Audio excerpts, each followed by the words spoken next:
আমি এই স্কুলের প্রাক্তন ছাত্র ছিলাম, তো এখন প্রধান শিক্ষকের দায়িত্বে আছি। প্রতি বছর আমাদের প্রাক্তন শিক্ষার্থীরা কুষ্টিয়া জেলা স্কুলে আসে। প্রবাসী সন্তান যেমন দেশে আসলে বাবা মা খুশি হন, অনুরূপভাবে আমাদের সন্তানেরা যখন পুনর্মিলনীর জন্যে আমাদের শিক্ষা প্রতিষ্ঠানটাকে বেছে নেয়, তখন আমরা আবেগে আপ্লুত হই। আমাদের কাছে অত্যন্ত ভালো লাগে যে আমাদের সন্তানেরা আমাদেরকে স্মরণ করে সেই স্কুল তাদের যে তীর্থস্থান সেইখানটাই বেছে নিয়েছে। এখানে এরা ধর্মীয় অনুষ্ঠান, এই ইফতারি পার্টির মতো একটা পুণ্যময় অনুষ্ঠানের তারা আয়োজন করে, সেই সঙ্গে ঈদ আনন্দের জন্যে তারা টুর্নামেন্টের আয়োজন করে, খেলাধুলার আয়োজন করে। সব মিলিয়ে এক অভূতপূর্ব আনন্দের অবতারণা এখানে হয়, যেটি আমাদেরকে শুধু মুগ্ধই করে না, আমাদেরকে আবেগ আপ্লুত করে। আমরা প্রত্যাশা করি এরই ধারাবাহিকতা বজায় থাকুক এবং আমাদের সন্তানেরা স্কুল তথা দেশপ্রেমে উদ্বুদ্ধ হয়ে এগিয়ে যাক।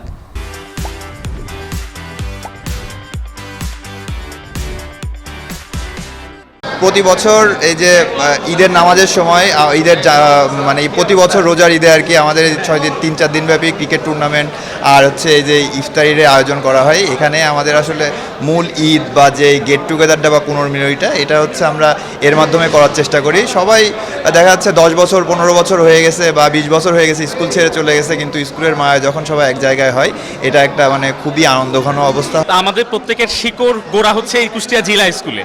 মানে আমরা এখন যেখানে আসি, যে যাই করি না কেন, আমাদের প্রত্যেকের নারীপথ এই জায়গাটাতে। কাজে কুষ্টিয়া জেলা স্কুলে যখন আসি, এতগুলো পুরনো মুখ যখন দেখি, আমাদের কাছে কিন্তু মনে হচ্ছে আজকে ঈদ। আসলে আমরা তো প্রতি বছরই এই ইফতারটা করি, তো প্রত্যেকবার একই অনুভূতি হয় যে বন্ধুদের সাথে বারবার দেখা, এবং এই যে প্রতিবার আমরা আসি, এই আশাটার জন্য আমরা সারা বছর অপেক্ষা করি। জেলা স্কুল পরিবারের আমরা 2007 ব্যাচের বন্ধুরা যখন একসাথে রমজান মাসে, সাধারণত 28 রমজান অথবা 29 রমজান, আমরা প্রতি বছর এই ইফতার মাহফিলকে কেন্দ্র করে বন্ধুদের যে মিলন মেলায় আমরা মেতে উঠি, এটা আমাদের কাছে খুবই ভালো লাগে। কুষ্টিয়া জেলা স্কুল বাংলাদেশের একটি স্বনামধন্য প্রতিষ্ঠান। আমি নিজে আসলে খুবই গর্বিত এই স্কুলের একজন ছাত্র হতে পেরে। প্রতি বছর আমাদের যে SSC 07 ব্যাচ আছে, 2007 সালে আমরা যারা পাশ করেছিলাম, মর্নিং শিফট ডে শিফট মিলায়ে আমরা বন্ধুরা ঈদের 1-2 দিন আগে এই প্রতিষ্ঠানে মিলিত হই।